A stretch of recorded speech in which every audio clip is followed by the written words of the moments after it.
Alright, Sonic Movie 3 review. Full disclosure, Sonic Adventure 2 Battle, doesn't matter which version, is my favorite game. When I did a games list of 100 great games and ordered them by score, Sonic Adventure 2 is the only one that breaks the 10 out of 10 score and heads up to an 11. And that is because that game is peak. Everything about that game is great, but the things that make it better than great are the things that you don't find in any other game. And it's the kinds of things you'd expect from Sonic. It's the personality, it's the over-the-top ridiculousness, it's the fact that the plot starts with him jumping out of a helicopter and ends with a giant lizard attached to a space station crawling towards the Earth from space while two golden hedgehogs rock music. It's stuff like that. It's the presentation of it all. And honestly, what is a very well put together game. It's the soundtrack, the fact that Jun Senue somehow has created the best mixed music of human history. I don't want to put him on a pedestal. I don't know why Sonic Adventure 2's original soundtrack is the greatest thing we've ever done in terms of sound design. I don't get it. Is it just how sound compression worked in that era, or is it because Jun Senue is a sound technician himself and he's just that into it? I mean, the fact that the soundtrack is mixed louder than the characters, and it's probably because Jun Senue was doing a lot of the mixing as the lead sound designer. You're not Sonic! This is impossible! My name is Shadow. Since you were so kind to release me, my master. Adds to the game, honestly. It creates an atmosphere that is Sonic Adventure 2. It's perfect. The fact that the characters talk over each other makes it realistic, even though they were just reading over the Japanese voice lines. Found you, Faker! Faker? I think you're the fake hedgehog around here. You're comparing yourself to me? Huh? You're not even good enough to be I'll my make you eat those words! The fact that we have cartoon funny Hedgehog, now he's an edgy teenager who's too cool for school, but he's running around San Francisco, and they just blew up a prison island, and there's the pyramids, a launch pad, the juxtaposition between real life and ridiculousness. Actual photographs of San Francisco, and 3D animated, colorful Hedgehog with soap shoes on, is what makes Sonic Adventure 2 elevated to the level that it is. So when they basically make a movie based on it, I guess spoilers, it's not fully based on it, it's just heavily inspired. When you make a movie based on something that transcends its medium based on the identity of its plot, well, I was saying this, either they follow the game step by step, in which case it's going to be pretty hard to make something that's not entertaining, at least in some way, or they try to do something their own and spin it for a more movie-oriented plot, in which case it's going to be up in the air whether it's good or not. Unfortunately, they went for the latter. There's tons of little hints and Easter eggs for people who are Sonic fans, and that will make the movie a little bit more enjoyable for you all. But ultimately, it doesn't live up to Sonic Adventure 2, and you might argue, well, fair, it's not supposed to be an SA2 movie, it's a Sonic 3 movie, it's part of the Sonic Cinematic Universe, and they did their own thing, and that's okay. You can do that. If you do that, you have different expectations to live up to. You have to make a good movie. They didn't. It was boring, it was lame, I wasn't engaged in any of it. It was a 2.5 out of 10, and the 0.5, that was coming from the references to one of the greatest video games ever made, if not the greatest video game ever made. And the second half of the movie kind of got brought up to a 3, because here's the thing, that movie had about 20 to 40 minutes of content in it. The plot is very shallow, and it doesn't even really stretch the full hour 50 of the movie. The full hour 50 of the movie is just filler, mostly. It's filler in a movie. This is what you'd expect from a TV show. And even then, it sucks when you do it in a TV show. But that's what Sonic 3 is. It's mostly filler. It's like if you tried to tell the plot of Sonic Adventure 2 in a 30-minute time slot, but you had an hour 50 movie to fill. That's what it is. Keanu Reeves, I don't know if he's ever voice acted before, or he's only ever acted. He's always been criticized as an actor before, and rightfully so. He's pretty dry, which is not the worst casting choice for Shadow. It could have been good. It wasn't. It really felt like he didn't know what he was doing, and he was just reading the script as he went along. It kind of sucked. It really did. Jim Carrey gave a mediocre performance, but what did he say? He wanted to come to make this movie for money, so I don't blame him. Gotta make money, man. His performance was still the highlight of the movie, as you would expect any reviewer to say about that movie. It was perfectly great. It was perfectly great. That's Jim Carrey for you. Mediocre Jim Carrey performance is perfectly great. It was well above everybody else's performance. It was definitely the highlight of the movie. I mentioned earlier that SA2 has one of the best original soundtracks. They really didn't do it justice. Generic FL Studio synths playing your orchestra beats to the same notes as Live and Learn is what you're going to hear. It's wholly disappointing, and it doesn't live up to the mix of the original. Just play the original. It would have been perfect. Play the actual songs. They used Johnny Gioli's vocals at one point, but not Jun Senue's guitar, which I thought was a strange pick, because Senue was everything. He was everything in that game's sound identity. I mean, as a fan of Sonic, especially SA2 being my favorite game of all time, you could say, oh, you're going to be more critical of it. I would only be critical of the fact that if it was trying to live up to SA2 or do its plot, I'd be critical of that, but it wasn't. And I recognize that it wasn't. It was doing its own thing. So on the merits of its own thing, it was, like I said, it was about a TV special's worth of content stretched over a feature-length film. I don't know, is it just because the people making the movies are more accustomed to the old Sonic, so they didn't know how to capture SA2? It could be. Could it be that's a cash grab? Could be. They said Shadow is like one of the most popular characters in the franchise. Put him in the movies, just like how they keep bringing him back, even though he was supposed to die in SA2. That was the whole point. Actually, one of the greatest things about the movie was the backstory with Maria, because in the game you don't get a lot of backstory from Maria. And this is great, because it's a film, it's a movie. It should capitalize on the bonding and the history and the backstory of Shadow. And they actually did very well with that. Maria and everything she was involved with. If the rest of the movie was like that, it would have been great. Really, really good. And what I mean by that is it gives respect to the source material. It works with the story. It has something to say. It's not filler.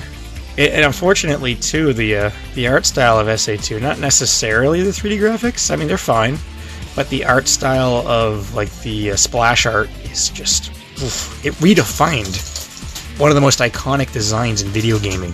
You cannot deny that the splash art in SA2 is the best splash art in all of gaming history. It made a company millions. It let them survive through almost 2 decades of low-quality games based on the design of the character alone that came with SA and SA2. If the movie had the freedom to try to capture that would have been great. But they stuck to their Illumination, Pixar, semi-realistic, strange Sonic. I've never been a fan of either of the Sonic designs, like the Rat Sonic design from way back in the day, or the one they went with. They both kind of suck. The Detective Pikachu kind of semi-realistic 2D animated character to 3D family movie slop that it is. It's not inspired, it doesn't look good. What they should have done was used Shadow and SA2's story as a ladder to climb from the kids' movies they were making, the sort of Sonic Minions movies they were making, to taking that same audience as they grew up and saying, here's the 12-year-old tween into teens, edgy, somewhat edgy kind of movie. They almost did that a little bit with Shadow, Shadow being Shadow, they made him what he is. Honestly, they leaned too hard into the dark Shadow. It's like they're playing Shadow the Hedgehog and they picked the dark storyline. SA2 Shadow is supposed to be just pretty much ambivalent and on his own thing. He was allowing Eggman to launch the Eclipse Cannon. Eggman for his own reasons, and Shadow because he was so apathetic from what happened to him. I don't know if they understand that he was meant to be apathetic, because they make the huge plot point around anger being his motivation. It wasn't really anger, it was apathy, as well as potentially false memories of what Maria told him to do in retaliation to them. All we know for sure it was that he was very apathetic, not necessarily angry. But what they should have done was created a more mature story, maybe even updated the art style to be more mature. It was really annoying to see Knuckles' character bastardized too. He's the dumb tough guy character, when the Adventure series really redefined him as being essentially a wise ethnic stereotype, but in a pretty good way. like not really in an offensive way, but you know, he's like clearly like some kind of like Polynesian or black, one of the two, maybe mixed. Like what, like a black and Samoan in my veins. He's like the Rock. He's like the wise Rock. He's like if the Rock was a philosopher hermit. That's Knuckles from Sonic Adventure.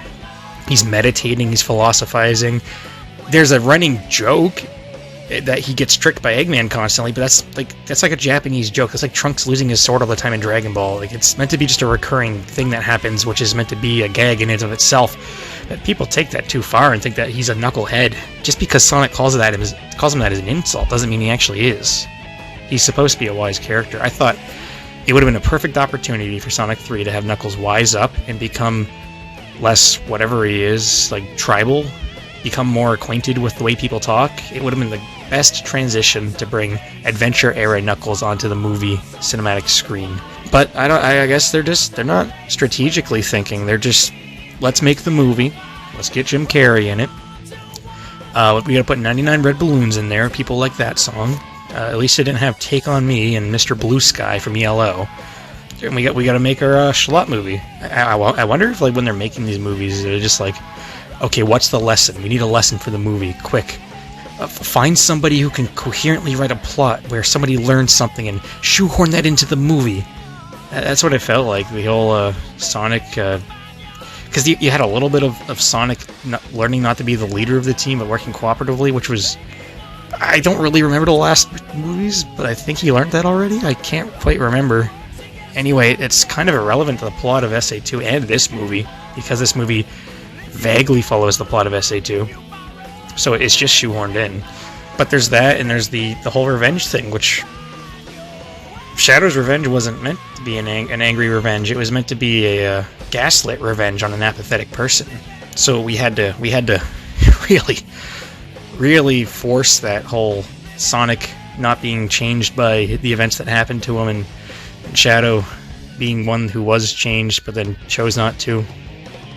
Even though Maria told him not to. And in this movie, he has proper memories of Maria, and Maria gives him all the information he needs to make the choices that he ends up making in the movie. He just doesn't think to do them until the Sonic happens to miraculously Deus Ex Machina into him.